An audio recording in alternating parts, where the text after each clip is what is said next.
സഞ്ജയുടെ purse മറന്നു. Thanks Lachu.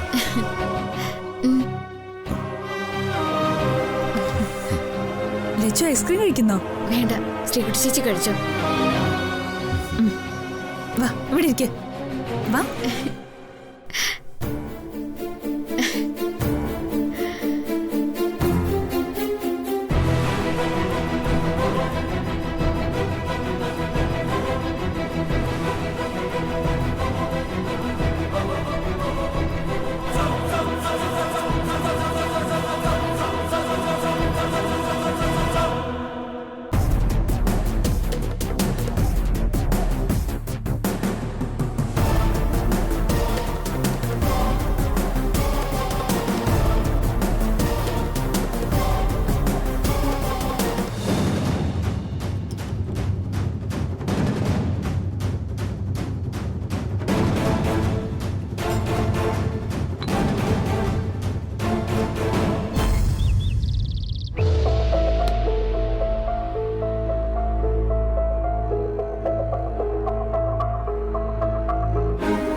എവിടേക്കാണോ എന്തോ പോയത്.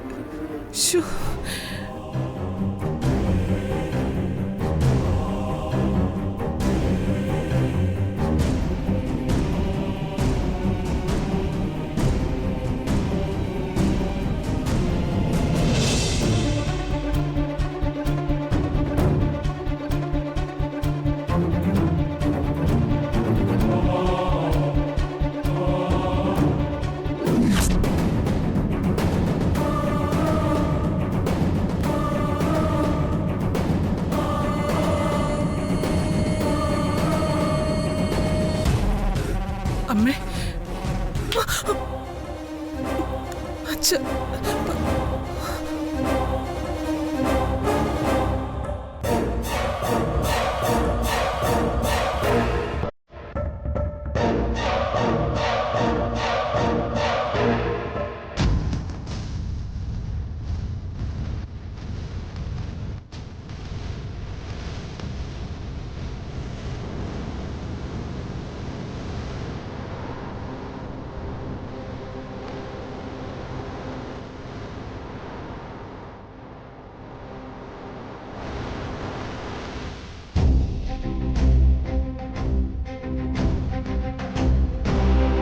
ആരോട് ചോദിച്ചിട്ടാടി നീ ഈ വീട്ടിൽ നിന്ന് ഇറങ്ങിപ്പോയത്?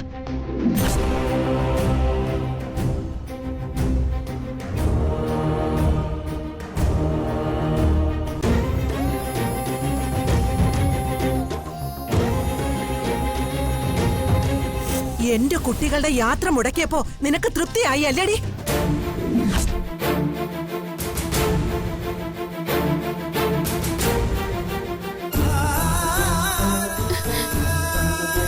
അത് മുത്തശ്ശി, ഞാൻ മിണ്ടരുത് നീ. ഇവര് പുറത്തു പോയത് കണ്ടിട്ട് സഹിക്കാൻ കഴിയാതെ അല്ലേടി നീ പിന്നാലെ പോയത്?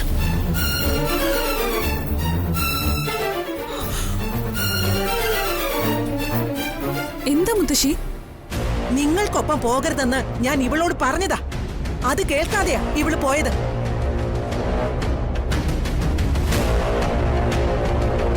നീ എന്തിനാ അമ്മ പോയത്? അത് പിന്നെ എങ്ങനെയാ? അവൾക്ക് ഇവിടെ ഇരിപ്പുറക്കണ്ടേ?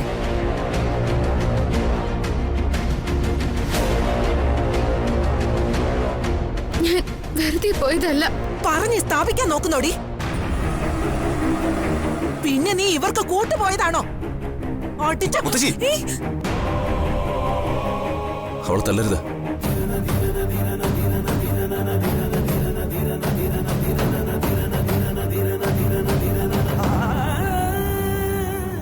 നിർത്ത്. മനുഷ്യന് സഹി കിട്ടു. ഇവൾ ഒറ്റ ഒരുത്തി കാരണോ ഈ വീട്ടിലെ സന്തോഷങ്ങളെല്ലാം നശിച്ചത്.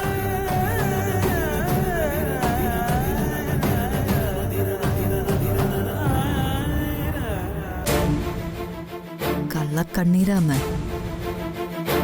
എന്റെ ചോദ്യത്തിന് നീ ഉത്തരം പറയടി. ഞാൻ പോകരുതെന്ന് പറഞ്ഞിട്ടും കുറച്ച് സന്തോഷം കിട്ടാൻ വേണ്ടി പോയ ഇവരുടെ പിന്നാലെ നീ എന്തിനാ പോയത്? പറയടി.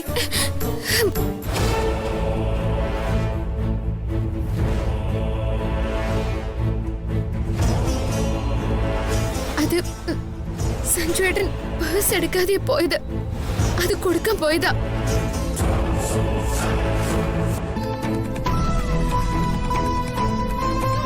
സഞ്ജു പേഴ്സ് കൊണ്ടുപോകാത്തത് അവൻ അതിന്റെ ആവശ്യമില്ലാഞ്ഞിട്ടാ.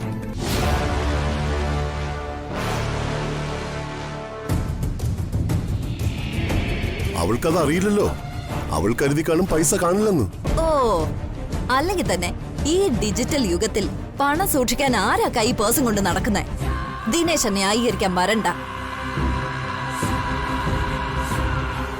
ഇവരെ ശല്യപ്പെടുത്താൻ ഇവള് കണ്ടെത്തിയ വഴിയല്ലേ അത്? മതി മുത്തശ്ശി അവളെ ചോദ്യം ചെയ്ത്.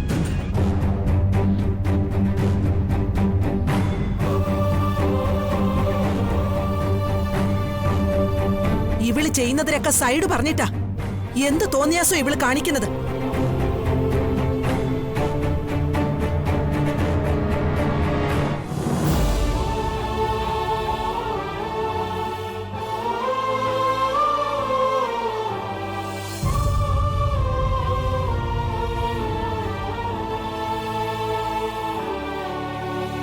ലിച്ചുവാ,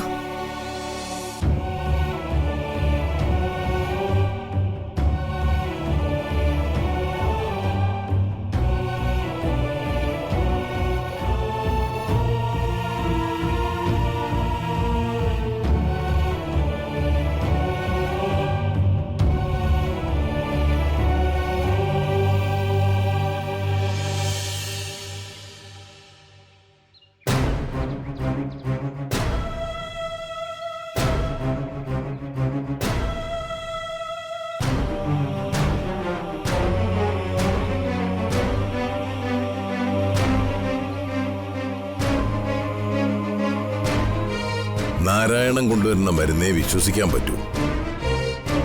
കഴിഞ്ഞ ദിവസം ഒരു ബിരുദൻ വാര്യരെ പറ്റിച്ചൊരു രൂപ 4000 കബളിപ്പിച്ചത്. വാര്യരെ കുറ്റം പറയാനൊന്നും പറ്റത്തില്ല. ഒറിജിനൽ ഏതാ കാട്ടുചെടി ഏതാന്ന് തിരിച്ചറിയാൻ ആരും കുറച്ച് ക്ലേശിക്കും. അല്ല, ഈ മരുന്ന് ഏതാന്ന് ഗോവിന്ദന് മനസ്സിലായോ? നിന്റെ മനസ്സിവിടെങ്ങും അല്ലല്ലോ ഗോവിന്ദ. നീ മംഗലശ്ശേരി പോയിരുന്നോ? പോയിരുന്നു. ചികിത്സയുടെ കാര്യം ഞാൻ ലച്ചുവിനോട് പറഞ്ഞിരുന്നു. മുത്തശ്ശൻ എതിർപ്പൊന്നും പറയരുത്. ലച്ചു ചികിത്സയ്ക്ക് തയ്യാറാ. അവളെ ഇവിടെ കൊണ്ടുവന്ന് ചികിത്സിക്കണം. ഗോവിന്ദ, അതിന് മുത്തശ്ശ, ലച്ചു അവിടെ വലിയ പ്രശ്നങ്ങളെ വരുത്തി വെക്കുന്നത്. കാര്യങ്ങൾ ഈ കണക്കിന് പോയാ സ്വാതി ജീവൻ ഒടുക്കുന്നു വരും. ഗോവിന്ദ, സ്വാതിയെ നന്നായിട്ട് മനസ്സിലാക്കിയവനാ ഞാൻ. അവളുടെ ഉൾക്കരുത് എനിക്ക് നന്നായിട്ട് അറിയാം. ഇതിന്റെ പേരിൽ ആത്മഹത്യ ചെയ്യാൻ മാത്രം മണ്ടിയൊന്നുമല്ല അവള്. നിനക്ക് ലച്ചുവിനെ മനയിൽ കൊണ്ടുവന്ന് ചികിത്സിച്ച് ഭേദപ്പെടുത്തി സ്വന്തമാക്കണം. അതിനല്ലേ കാല് വെന്ത പോലുള്ള ഈ ഓട്ടം? അല്ലെന്ന് ഞാൻ എന്തിനു പറയണം? അവളെ കൊണ്ടുപോയി ചികിത്സിക്കാൻ മംഗലശ്ശേരിയിൽ എല്ലാവരും പറയോ? എന്ന് വെച്ചാ അവളുടെ ഉത്തരവാദിത്വം നിന്റെ തലയിൽ വെച്ചു തന്നു. മുത്തശ്ശനെന്താ ഇങ്ങനെയൊക്കെ സംസാരിക്കുന്നേ? പിന്നെ ലച്ചുവിന്റെ ഉത്തരവാദിത്വം എന്നെ അവരെ ഏൽപ്പിച്ച അത് ഏറ്റുവാങ്ങാനും ഞാൻ തയ്യാറാ. കാര്യങ്ങൾ അവിടെ വരെ എത്തി. അതിനേക്കാൾ വലിയൊരു കാര്യം ഞാൻ നിന്നോട് പറയാം. നിന്റെ അച്ഛനും അമ്മയും നാട്ടിലേക്ക് വരാൻ പോവുക. അത് വെറും വരവൊന്നുമല്ല. ഈ വിഷയവുമായി ബന്ധപ്പെട്ട അവർ ഇത്രയും വേഗം വരുന്നത്.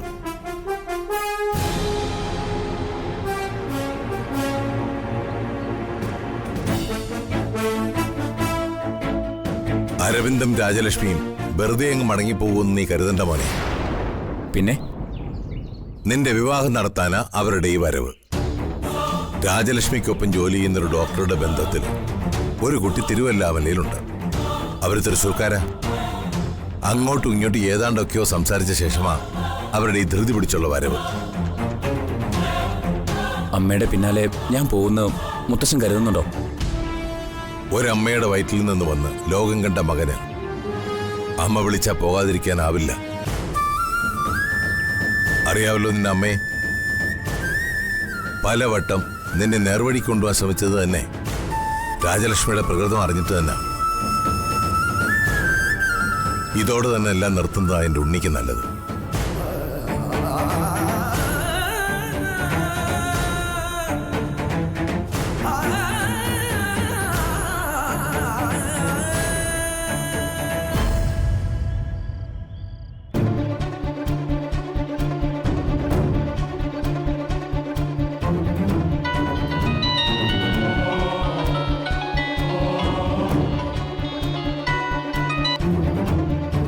എന്താ ഗോവിന്ദ്? ലച്ചുവിനെ ചികിത്സയ്ക്ക് മനയിലേക്ക് കൊണ്ടുവരുന്ന കാര്യം പറയാനാ ഞാൻ അവിടെ വന്നത്. മുത്തശ്ശനോട് ഞാൻ ഇക്കാര്യം സംസാരിച്ചതാ. റെസ്റ്റോറൻറ്റിൽ വെച്ച് സഞ്ജുവിനോട് എനിക്ക് ഈ കാര്യം പറയാനും പറ്റിയില്ല. അതാ ഞാനിപ്പോൾ വിളിച്ചത്. തിരുമേനി സമ്മതം പറഞ്ഞ നിലയ്ക്ക് ആശ്വാസമുള്ള കാര്യം തന്നെയാ. അവളെ എന്ത് പറഞ്ഞ് മനയിലേക്ക് കൂട്ടിക്കൊണ്ടുവരുമെന്നാ എന്റെ ആലോചന. അതിനുള്ള വഴികളൊക്കെ ഞാൻ ഒരുക്കിയിട്ടുണ്ട്. നാളെ അവളെ കൊണ്ടുവരാൻ ഞാൻ വരും. നിങ്ങളും ഞങ്ങളുടെ കൂടെ ഒപ്പം വരണം. ഉറപ്പായും ഞാൻ സ്വാധീനം കൂടെ ഉണ്ടാവും. ലച്ചുവിനെ കൊണ്ട് നിങ്ങൾക്കിനി ഒരു ബുദ്ധിമുട്ടുണ്ടാവില്ല. മുത്തശ്ശൻ സമ്മതം മൂളിയ നിലയ്ക്ക് ലച്ചുവിൻ്റെ ഓർമ്മകൾ തിരിച്ചു കിട്ടും. അതിൽ എനിക്ക് നല്ല വിശ്വാസമുണ്ട്. എങ്ങനെ ഗോവിന്ദനോട് നന്ദി പറയണമെന്ന് എനിക്കറിയില്ല. അമ്മുവിന്റെ കൂടെ നിൽക്കാൻ ഗോവിന്ദനൊരു മനസ്സുണ്ടായല്ലോ. നന്മ മാത്രമുള്ള കുട്ടിയാ ലച്ചു. അവൾ ഒരിക്കലും ആഗ്രഹിക്കാത്ത ഒരു വഴിയിലൂടെയാ അവളുടെ ജീവിതം ഒഴുകി പോകുന്നത്. അവളെ തിരിച്ചു കൊണ്ടുവരണം. കൈവിട്ട് കളയാൻ കഴിയാത്തത് കൊണ്ടാ ഞാനിതൊക്കെ ചെയ്യുന്നത്. അപ്പം നാളെ കാണാം. Good night. Good night.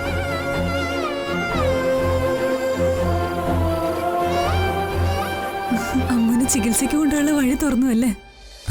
അതെ, നാളെ ഗോവിന്ദ് വരും. നമുക്കും കൂടെ പോണം. അത് സഞ്ജു പ്രത്യേകിച്ച് പറയണോ? അമ്മു എനിക്ക് വേണ്ടി മനയിൽ കഴിഞ്ഞതുപോലെ അവൾക്ക് വേണ്ടി ഞാനും ഉണ്ടാവും. പഴയ അമ്മുവായി എനിക്ക് അവളെ കൂട്ടിക്കൊണ്ട് വരണം സഞ്ജു.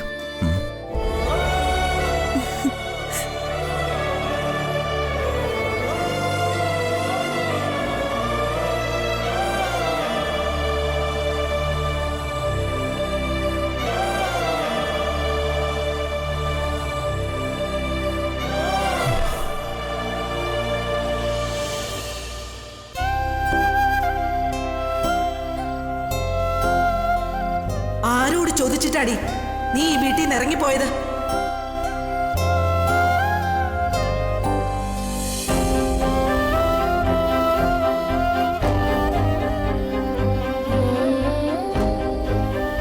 എന്റെ ദേവി, ഞാൻ എന്ത് തെറ്റാ ചെയ്തേ?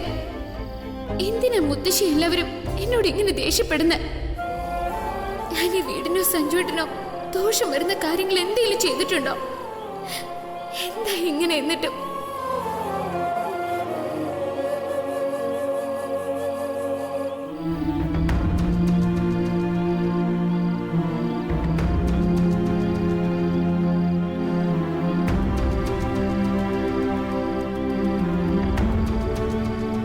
ലച്ചു, സഞ്ജുട്ടാ,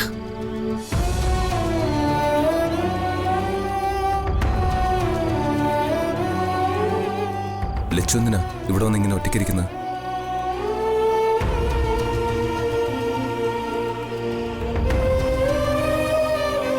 എന്താ ലച്ചു, മുഖം വല്ലാണ്ടിരിക്കുന്നല്ലോ.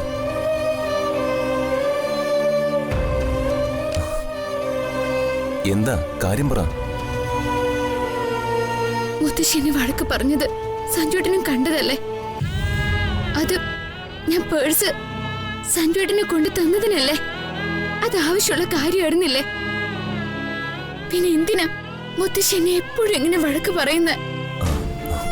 മുത്തശ്ശിയല്ലേ, വയസ്സായി വരല്ലേ, നമ്മളല്ലേ ക്ഷമിക്കേണ്ടത്. അതൊക്കെ ശരിയാ. പക്ഷെ 1-2 ദിവസമായി മുത്തശ്ശി എന്തൊക്കെയോ അർത്ഥം വെച്ച് എന്നോട് എന്തൊക്കെയോ പറയുന്നുണ്ട്. മുത്തശ്ശി പറയാം, എന്തോ ഒരു വലിയ സത്യം എന്നിൽ നിന്ന് എല്ലാരും മറച്ചു വെച്ചിരിക്കാന്ന്. അതെന്താന്ന് എത്ര ചോദിച്ചിട്ടും മുത്തശ്ശി പറയുന്നില്ല. ആ സത്യം എന്താന്ന് സഞ്ജുട്ടൻ അറിയോ? എന്നാ പറയേ, അതെന്താന്ന് എനിക്ക് അറിയണം. എന്താ സഞ്ജുട്ടാ? സഞ്ജുട്ട പറയേ, ഞാനൊന്ന് കേക്കട്ടെ. അത് മുത്തശ്ശി വെറുതെ പറഞ്ഞതാവും. അല്ല, കാര്യമായി തന്നെ പറഞ്ഞതാ. അത് ലച്ചുവിന് വെറുതെ തോന്നിയതാവും. അല്ല സഞ്ജുട്ടാ, ഇവിടെ എല്ലാരും എന്നിൽ നിന്ന് എന്തോ ഒരു കാര്യം ഒളിച്ചു വെക്കുന്നുണ്ട്. ഞാൻ അറിഞ്ഞുകൊണ്ട് ആർക്കും ഒരു ദോഷം ചെയ്തിട്ടില്ല. അങ്ങനെ എന്തെങ്കിലും ഒരു തെറ്റ് ചെയ്തതായിട്ട് എനിക്ക് അറിയില്ല. ഞാൻ അറിയാതെ അങ്ങനെ ഒരു തെറ്റ് ചെയ്തിട്ടുണ്ടെങ്കിൽ അതെന്താന്ന് അറിയാവുന്നവരെന്താ പറഞ്ഞു തരാത്തെ? സഞ്ജുട്ടൻ എന്നോട് കുറച്ച് സ്നേഹം, കുറച്ച് കരുണയെങ്കിലും ഉണ്ടെങ്കിൽ എന്താ ഞാൻ ചെയ്ത തെറ്റെന്ന് പറഞ്ഞു താ സഞ്ജുട്ടാ. മുത്തശ്ശിയുടെയും കവിതപ്പിച്ചയുടെയും കുത്തുവാക്കുകൾ കേട്ട് കേട്ട് എനിക്ക് സഹിക്കാൻ വയ്യ. അതാ ചോദിച്ച. എന്നെ ഇങ്ങനെ വേദനിപ്പിക്കാതെ എന്റെ സഞ്ജുട്ടനെങ്കിലും ആ സത്യം എന്താന്നൊന്ന് പറഞ്ഞുതാ.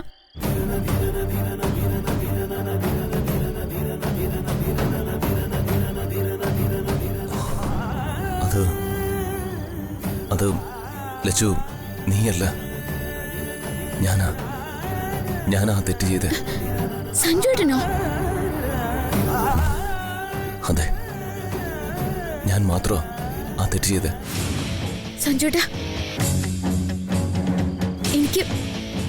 എനിക്കൊന്നും മനസ്സിലാവുന്നില്ല. നിനക്കൊന്നും മനസ്സിലാവില്ല. അത്രയ്ക്ക് മനഃശുദ്ധിയുള്ളവളാ ലച്ചു. ലച്ചു പാവോ. ലച്ചുനൊന്നും മനസ്സിലാവില്ല.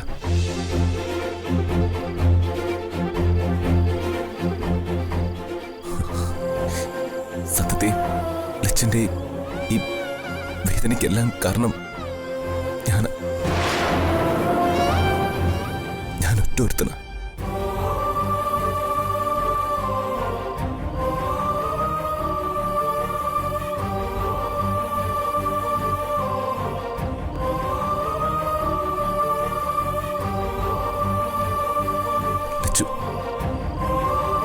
ഞാൻ ചെയ്ത ആ തെറ്റിനെല്ലാം ഞാൻ നിന്നോട് മാപ്പ് ചോദിക്കാം.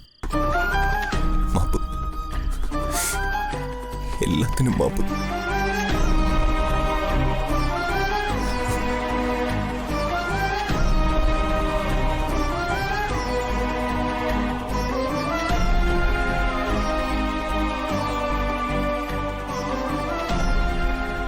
ഈ സഞ്ജുട്ടൻ എന്താ ഇങ്ങനെ? എന്തിനാ എന്നോട് മാപ്പ് പറയുന്ന? അല്ല, സഞ്ജുട്ടന് അതിന് മാത്രം എന്ത് തെറ്റാ ചെയ്ത?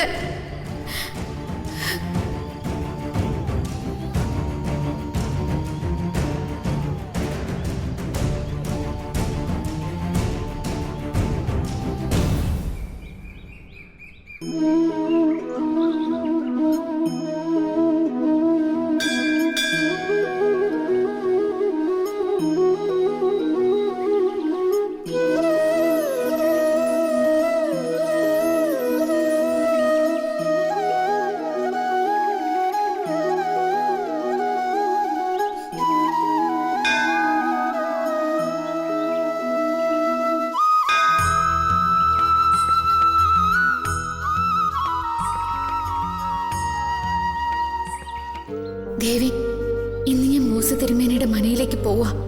അവിടുത്തെ ചികിത്സ കൊണ്ട് എത്രയും വേഗം എന്റെ തലവേദന മാറ്റി തരണേ. ഞാൻ കുറെ ദിവസം കൂടെ ഇല്ലെങ്കിൽ പിന്നെ സഞ്ജുട്ടന്റെ കാര്യങ്ങൾ നോക്കുന്നതാരാ? അതുകൊണ്ട് വേഗം എന്റെ അസുഖം കുറച്ച് തിരിച്ച് വീട്ടിൽ വരാൻ കഴിയണേ ദേവി.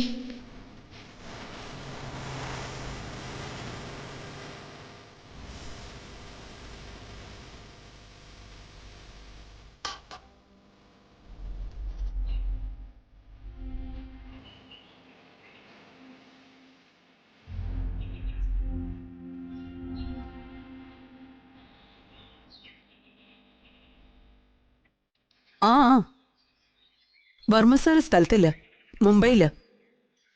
ഞാനേ ഇവിടെ അടുത്തൊരു അമ്പലം വരെ വന്നത്. പിന്നെ വിളിക്കാട്ടോ. ആ ശരി.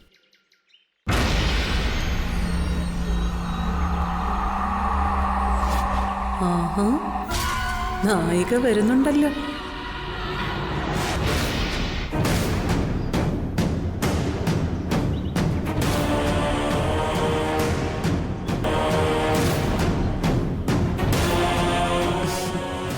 ദക്ഷാമ്മേ, മോളെ, ഞാൻ തൊഴാൻ വന്നതാ. ആ ഞാനും തൊഴാൻ വന്നതാ. അപ്പോഴാ ലച്ചുമോള് വരുന്നത് കണ്ടത്. അല്ല, ലച്ചുമോള് ഈ വേഷത്തിൽ കൂടുതൽ സുന്ദരിയായിരിക്കുന്നല്ലോ. ആണോ? പിന്നല്ലാതെ, മോളെ കാണാൻ ഇപ്പൊ എന്ത് ഭംഗിയാ.